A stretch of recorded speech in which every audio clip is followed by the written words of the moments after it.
know that about 50% of American adults are dieting right now, and 90% of them will gain the weight back within 1 to 5 years. Now, I myself became a little interested in dieting after gaining a little more than knowledge during my first year at college. But I'd really like you to understand that there's a lot more to dieting than the media reveals, and there's a lot of fads going around that aren't really effective.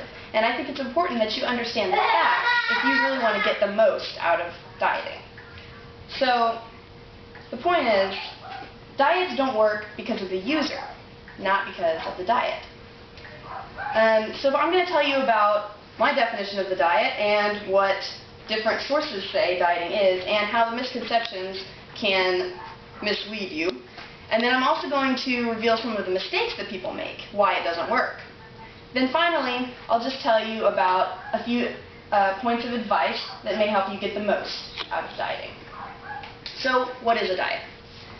Wikipedia says that dieting is the practice of eating food in a regulated fashion to decrease, maintain, or increase body weight. Dictionary.com says that a diet is a particular selection of food, especially as designed or prescribed to improve a person's physical condition or prevent or treat a disease. Now, I don't know about you, but most people tend to take out those words regulate and selection and prescribed and replace them with loss and less and no and not. So everybody thinks that dieting means eating less, you know. And if you look at history, I mean, people have been dieting since the 19th century. In 1925, Lucky Strike cigarettes had a slogan, grab a Lucky instead of a sweet. You know, capitalizing on the appetite suppressant in nicotine. Then in 1930s, the grapefruit diet, which was also nicknamed the Hollywood diet because a lot of Hollywood stars were using it, is where you just eat grapefruit with every meal. And then in 1970s, a really interesting one is the Sleeping Beauty diet, which involved sedation, and it's rumored that Elvis tried this one. So from the creation of Weight Watchers in 1963 to the cookie diet in 1975, people throughout history have been trying to, you know, slim their waist and affect their body composition in a positive way, just using many different crazy ways. Now, diet usually just means the type of food. So, you know, the diet of Mongolia is a certain amount of food, or the certain kind of food that's different from our own country. And the original use of the word diet to mean regulation of food was used for health conditions and athletes. So, diabetics, for instance, have to be very aware of the amount of carbohydrates that they intake in a day. And athletes sometimes need extra food and extra calories to fuel their activities, such as a football player or a wrestler wanting to gain weight. But I think the main reason that diets don't work now is because people have a misconception that it's a short amount of time that you get to just lose all the weight, then you can go back to your normal life. You know, it's almost like a period of punishment for enjoying food before you can enjoy food again. So, now that kind of leads me to a next point, mistakes that people make. Despite popular belief, dieting is not just about lowering the calories that you eat during the day. It really centers on the balance between the amount of calories that you consume and the amount of calories that you burn.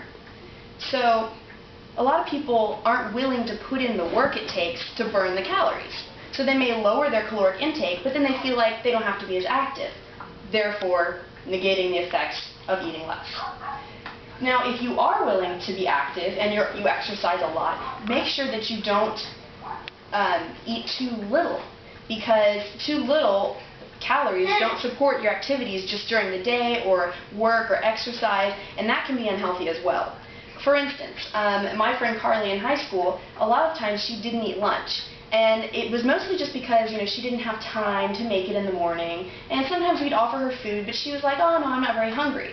Well, there wasn't any positive effect of her skipping that middle meal in the day.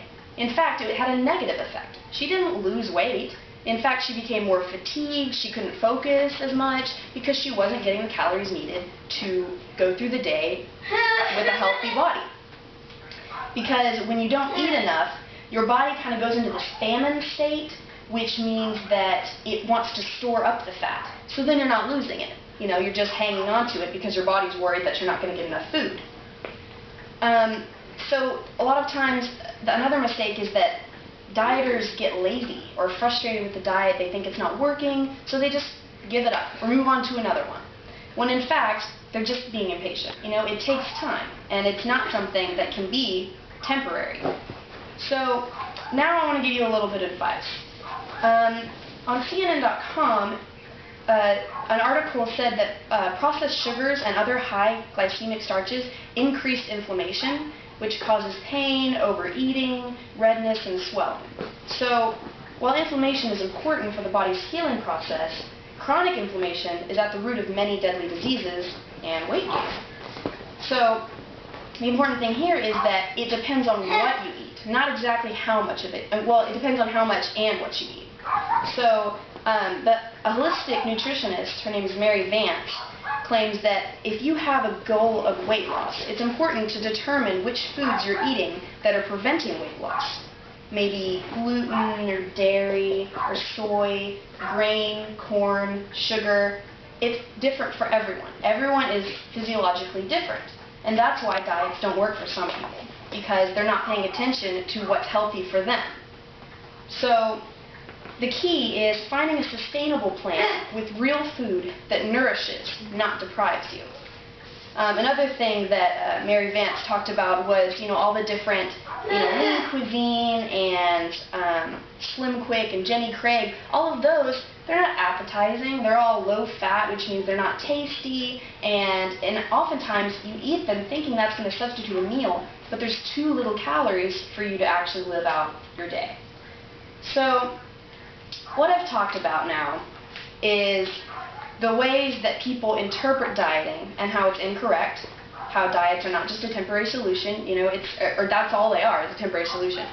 And then I've also given you some ideas about how people, are misled and how they make mistakes in diets, and that's why it doesn't work for everyone. And then I've also given you some advice. You should look into your own health.